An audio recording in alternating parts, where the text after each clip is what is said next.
de la Rosa kaugnay ng mga ulat na umani nagpalabas ng arrest warrant laban sa senador ang International Criminal Court o ICC. Ayon sa kanyang abogado na si Attorney Israelito Torion, wala pang kumpirmasyon kung totoo ang mga ulat na ito kaya nanawagan sila sa publiko na maging maingat at huwag magbahagi o maniwala sa mga impormasyong hindi pa napapatunayan. Dagdag ni Torion, kung mapatunayang totoo ang naturang warrant, tiwala sila na kikilalanin ng pamahalaan ng batas at dadaan sa tamang proseso alinsunod sa konstitusyon at soberanya ng Pilipinas. Ito nga ho ang pag-uusapan natin ngayon mga reaction update PH. Malinaw na ho, ayan o. Diyan naman kahit saan pong media outlet mga reaction update, kalat na ho ang arrest warrant ng ICC dito kay Senator Bato de la Rosa. Isipin ho ninyo yun mga reaction update PH. Yung mga nagnanakaw ho dito sa ating bayan, ang tagal hong makulong, ang tagal hong maimbestigahan, samantalang itong taong ito, yung may pakialam sa taong bayan, yung may tumutulong, makikita naman ho natin mga ka-update na taos puso marami hong sumusuporta, nagmamahal diyan sa ating kababayang si Senator Bato de la Rosa. Pero mauunahan pa nga ni Trililing, mga reaction update, na sampahan ng kaso itong si Senator Bato de la Rosa. Ibig sabihin ho niyan, mabagal ho ang gobyerno natin. Mahina ho. Kung isipin mo yan, ipagkakanulo nyo na naman yung isang Pilipino na dalhin dyan sa ICC para nga naman mga ka-update, magtuloy-tuloy na naman ho yung mga pagnanakaw nila dyan. Kasi alam naman po natin itong gusto nga isulong ni Senator Bato, panigurado pinag-initan din ho ito Kasi gusto ni Senator Bato mga ka-update, bigyan ng bitay itong mga taong makakasuhan, masasangkot dyan sa flood control issue pag may kasuhong graft and corruption. Plunder. Yan po, ayaw po kasi ni Senator Bato sa mga magnanakaw. O ngayon, sino yung pinag-iinitan? Siya na ho. Sino po susunod dyan mga ka-update? Panigurado, pag nadala ho sa ICC, itong si Senator Bato mga ka-update, isusunod po nila si Senator Bongo. Yan po yung 100% accurate na mangyayari. Bakit ito? Siyempre ho, allied ni Pangulong Duterte. Yung mga pinupuntirya nila. Si Pangulong Duterte dinala na hula doon. Para kahit nasampahan nga naman nila ng kaso dahil nakakulong na, wala hong laban si Pangulong Duterte o si Tatay Digong sa gagawin sa kanya netong mga hinayupak na ito. Etong si Trililing, ano pa bang aasahan mo dyan? Galit na galit yan kay Tatay Digong kasi gusto niya hong tumakbo bilang vice-presidente noong bago pa mangampanya si Pangulong Duterte. Tumanggi ho si Pangulong Duterte noong bago mag-2016 election. Tumanggi ho siya, alam po kasi ni Pangulong Duterte, dun po sa isang interview niya, alam niya daw po yung kamandag ni Trililing. Aakyat pa lamang daw siya sa, hindi po aakyat, pababa pa lang daw siya sa eroplano, katulad daw po ng kay Aquino, babarilin daw siya. Yan po yung nakikita niyang mangyayari sa kanya pag ginawa niyang vice-presidente, etong si Trililing. Kaya hanggang ngayon, yung inis at galit nito kay Pangulong Duterte, mga ka-update, patuloy pa rin. Kaya tignan mo, ano kung ginagawa niya? Di ba, ilang buwan pa lamang lumipas, sinabi ni Trililing, mga ka-update, na si Bato daw, magkakaroon ng arrest warrant. O ano po bang expect natin diyan? Sinasapalan ho nila ng malalaking pera, panigurado, etong ICC. Etong gobyerno ni Marcos. Kaya ano po ba sa tingin nyo, mga ka-update? Sinasapalan nga ba ng pera itong ICC ng gobyerno ni Marcos? Mag-comment po kayo dyan sa ating comment section mga update. Pag-usapan ho natin yan. Pag-uusapan din ho natin itong si One Ball University. Alam nyo na, nagtatalak-talak na naman ho dyan. Ito ngang kina Senator Villanueva at kay Senator Jinggoy Estrada. Hindi lang ho yan mga update. Sisingit na rin ho natin itong si BP Sara kung saan may mensahe ho ito sa ating mga kababayan sa papalapit na bagyo ngayon. Kaya mga update, rekta na ho tayo. Pero bago ho yan mga ka-update, isang like, isang share, isang subscribe lamang ho. Malaking tulong na ho yan. Diretsahin na ho natin itong kay BP Sara muna at pakinggan ho natin ang magiging babala niya dito nga sa ating mga kababayan sa papalapit na bagyong itong napakalakas ng bagyo na Super Typhoon 5. Ayun mga update, rektahin na ho natin ito. Mga kababayan, nagbabala ang pag-asa sa tropical storm na posibleng umabot sa super typhoon sa mga araw ng November 9 at 10. Ang bagyong Uwan ay sinasabing posibleng dumaan sa Central o Northern Luzon. Ang pinakamataas na babalang itataas para kay Juan ay ang signal number 5. Ang signal number 5 ay nagpapahiwatig ng mga hangin na umaabot sa 185 kilometers per hour o mas mataas pa. Ito ang mga panganib at epekto ng super typhoon. Matinding malakas na hangin. Ang ganito kalakas na hangin ay maaaring magpatumba ng mga puno, makasira ng mga bahay, lalo na ang mga luma o magagaan ang pagkakagawa, at magdulot ng pagkawala ng kuryente at komunikasyon. Pangalawa, malakas na ulan, pagbaha at pagguho ng lupa. Malakas na ulan ang inaasahan, lalo na sa gabi at sa araw ng paglapag ng bagyo. Maaring magdulot ito ng pagbaha sa mga ilog at lungsod at pagguho ng lupa sa mga burol at kabundukan. Pangatlo, storm surge.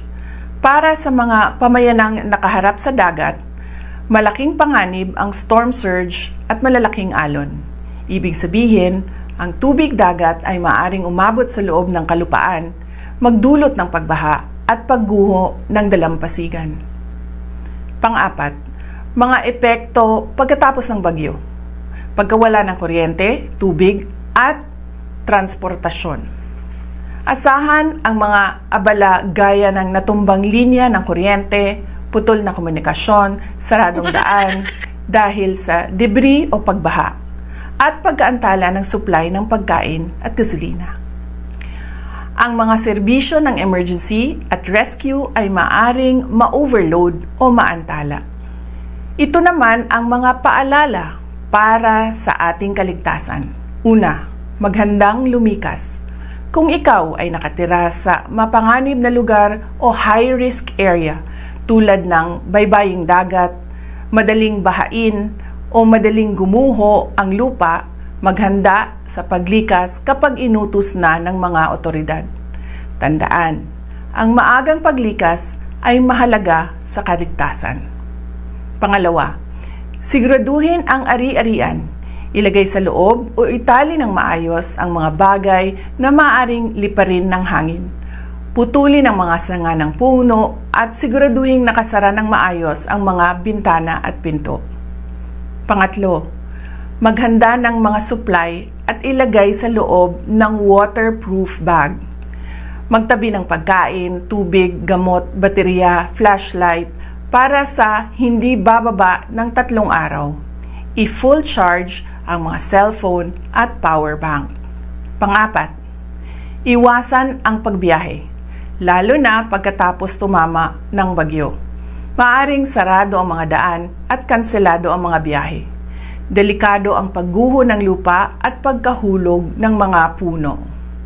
Panglima, lumayo sa baybayin. Lalo na habang tumatama ang bagyo, ang storm surge at malalaking alon ay maaaring nakamamatay. Pang-anim, magkaroon ng plano sa komunikasyon. Alamin kung saan magkikita ang pamilya kung magkawalaan sa paglikas. Pang-7, pag-iingat pagkatapos ng bagyo. Mag-ingat sa mga natumbang linya ng kuryente, mahihinang istruktura ng gusali, kontaminadong tubig o madulas o maputik na daan matapos ang malakas na ulan o pagbaha. Pang-8, tumulong tayo sa mga matatanda, may kapansanan at mga bata. At pang-9, subaybayan ang mga opisyal na ulat. Maaring magbago ang sitwasyon. Tutukan ang mga buletin mula sa Pag-asa at mga lokal na otoridad. Maghanda tayo habang wala pa ang bagyo para mapanigurado ang kaligtasan ng bawat isa. O di ba mga reaction update PH, napakalaking bagay din ho nitong mensahe ni BP Sara. Lalo na ho ngayon, mas nakakatakot daw ho itong bagyong Uwan. Uwan ho ba yun mga ka-update? Nakakatakot talaga ho yan kasi signal number 5. Kasing laki o kasing lakas daw ho nung tumama sa atin noon alam niyo na ho yun, si Yolanda. Sana naman ngayon mga ka-update, wala ho sanang casualties. Diba, tingnan niyo ho yung kapalpakan ng gobyerno nitong si Marcos Jr. Saan ho na na pag-iinitan dito po sa ating mga babayan. Kasi kung meron po tayong magandang mga dam, mga dike, mga ka-update, hindi ho sana tayo naghihirap ng ganyan. May daluyan ho sana itong mga ilog, yung mga tubig baha. Hindi ho yung sasabihin ni Marcos Jr., ipunin ang baha, tapos magagamit daw pag tag-init. Diba? Yung utak ho kasi ng presidente natin, mga ka-update, wala ho sa husto, wala ho sa pagtatama. Kaya ito pong mga mensahe ni Bibi Sara, sana ho masunod ho natin, lalo na itong ating mga kababayang matatanda na may edad na may mga karamdaman. Kung makikita naman po natin silang walang kakayahan, tulungan na ho natin sila habang wala pa ho itong malakas na bagyo. Habang hindi pa ho tumatama, mga ka-update. Kung may panahon na ho tayong lumikas na ho tayo. Kung alam nyo yung lugar nyo, bahain. Kasi ho, hindi natin maaasahan itong gobyerno. Bakit ho? Darating lang ho yan sila Marcos Jr. pagtapos na ho yung sakuna. Ganun lang naman po yung nangyari. Pero sino yung nakakaawa? Yung mga Pilipinong, sila ho yung nakakaawa, yung mga ating kababayan. Di ba? Pero itong si Marcos Jr., darating na lang ho yan pagtapos na. Siyempre ho, normal yung mag-donate kayo. Pero yung pinangako ho sana nila na 5,500 flood control, may nagawa man lang sana sila. Hindi yung pinagkukurakot nila itong kaban ng bayan na hindi naman ho sa kanila. Binabayad ho natin yan, buwis natin yan. Kaya tayo mga Pilipino, may karapatan ho tayo magsalita pag against dito sa gobyerno ni Marcos. Diba? Kaya mga update, isunod na ho natin itong si Iskul Bukol. Ito, isa pa ito yung lagi pong bumabanat kay Senator Joel Villanueva at kay Senator Jinggoy Estrada. Huwag na ho natin pahabayin ito, rekta na rin ho natin. Nag-ausap na kayo any commitment na mag-a-attend na siya sa hearing ng Blue Ribbon? Well, nakapagpa-set up lang ako ng meeting. It might be later or tomorrow. Basta within the next few days, we'll be able to talk. Kung kailan biglang pagkaka-open ng schedule namin.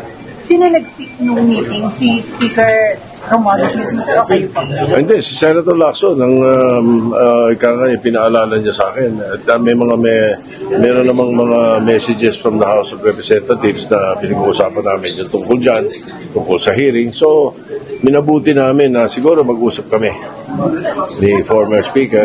Wala po siyang initial na pasabi na a-attend siya sa hearing? Wala pa.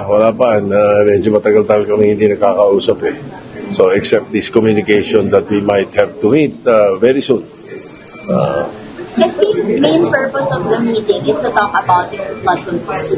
To talk about the Blue Ribbon hearing. Because yun yung possibility na Senator Lacson is thinking of inviting Saldico and former Speaker Martin, di ba? Pinag-isipan natin yan dahil may mga gustong maimbita sila. So, yun ang initiative doon. Sir, bakit po kailangan mag-meeting? Bakit kailangan kung sabi ko, sir, makapag-isipan pa kayo lalo na kung na-cover up? Para maimbita. Para maging formal yung invitasyon, di ba? Siya formally invite. Siguro, yeah, most probably. Pero wala pa naman eh. Wala pang malinaw. Basta meron lang, how do you... Ito nga hong pagpapatawag dito kay Martin Romualdez, pwede ho siyang dumalo mga ka-update. Nasa sa kanya daw ho yan. Pero depende kung dadalo daw. Pero tingin nyo ho ba mga ka-update, makakasuhan itong si Martin Luther King?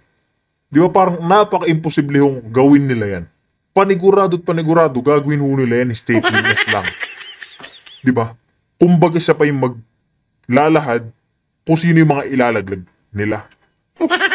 Pero panigurado mga kapatid, hindi ho makakasuhan yan si Martin Luther King. Napaka-imposible ho. Pwede, patawag dyan sa Blue Ribbon Committee. Pero syempre, nakagawa na kayo ng mga script nyo. Di ba? Ginagawa ho nilang gunggong yung mga Pilipino.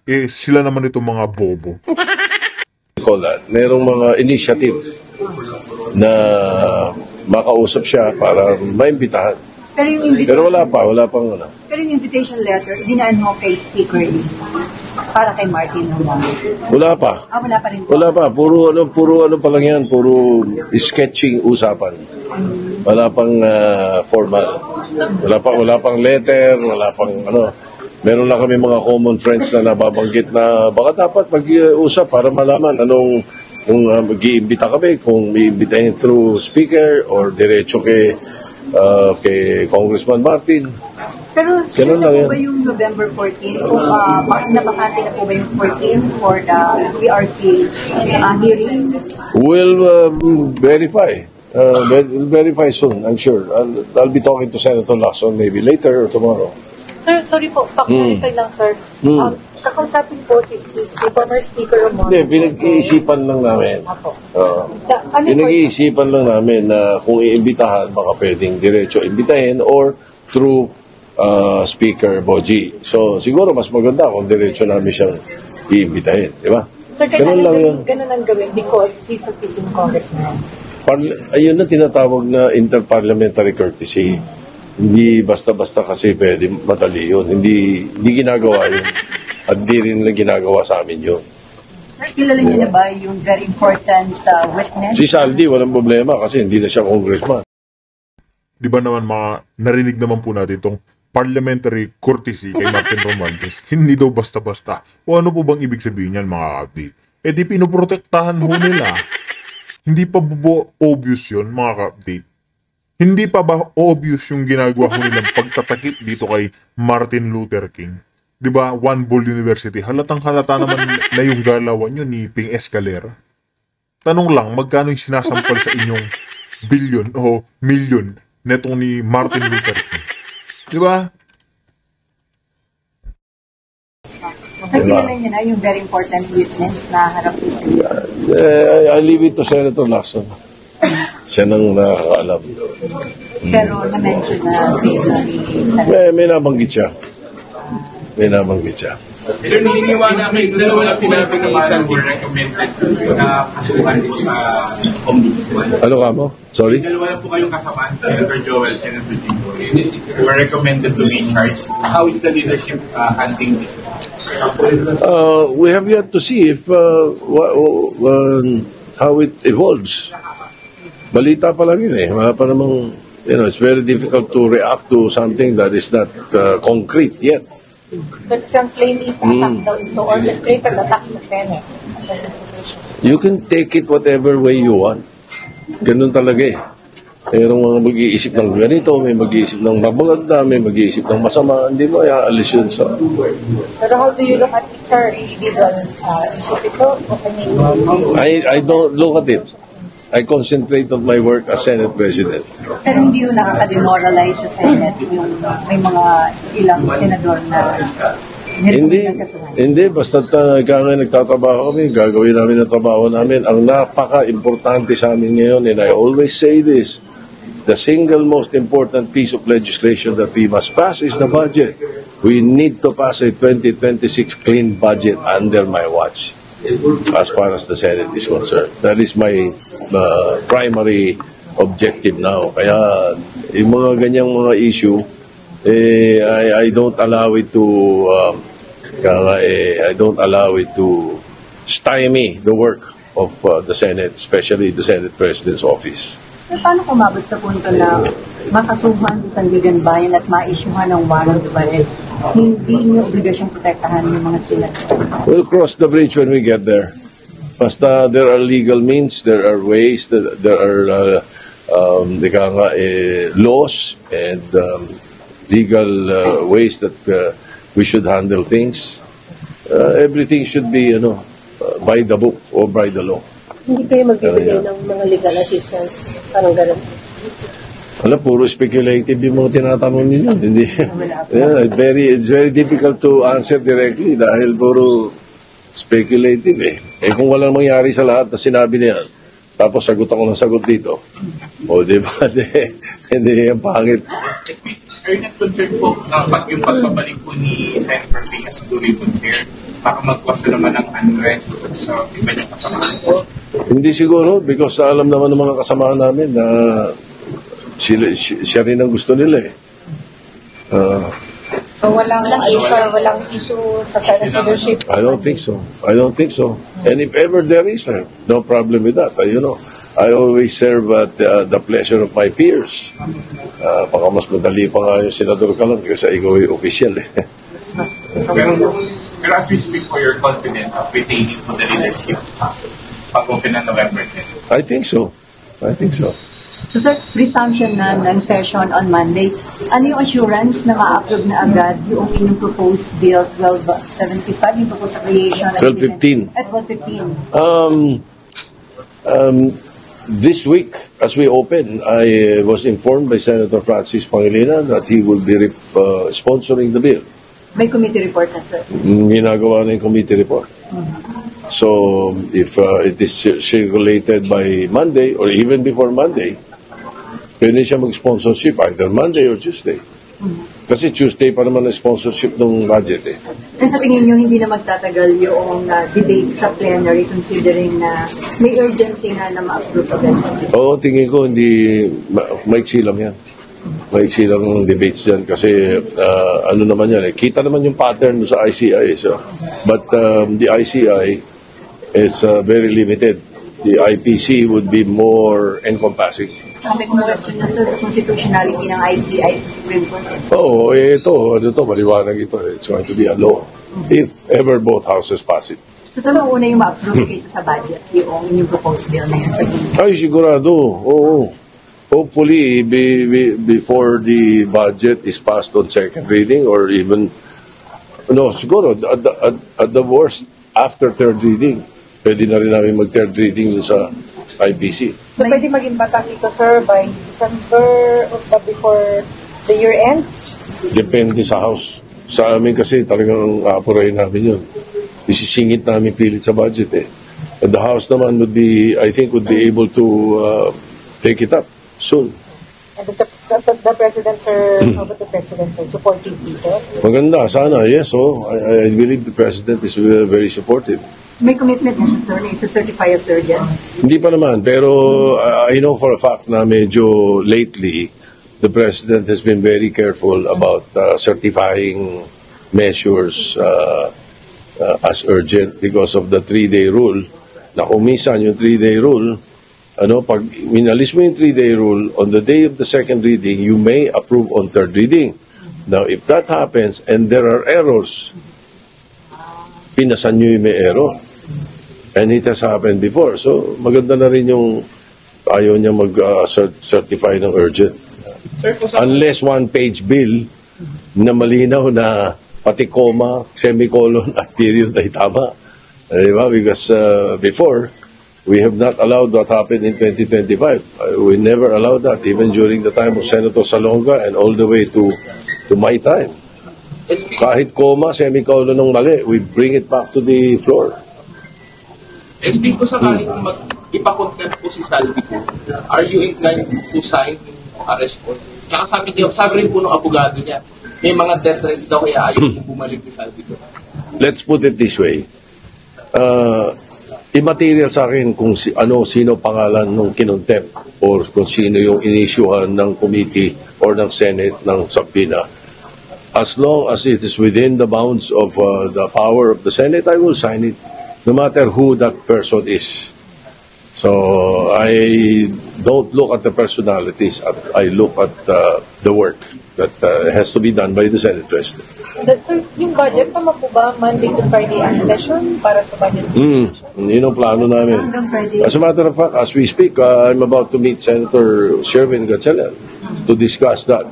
To discuss certain matters, lalo na. Di ba yung mas mababang budget yung ipa-pursue po ba ni Senate yung mas mababang budget na yun? Oo. Yung mas mababa ng NEP.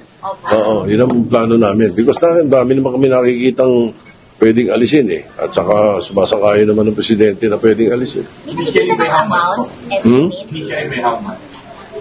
Ay, very difficult to say at this point. Mahirap.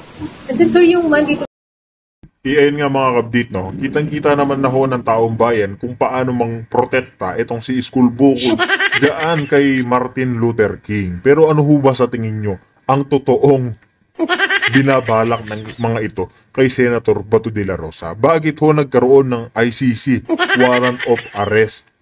Uulitin pa ba natin mga kabdit na matulad si Senator Bato dito kay Pangulong Duterte?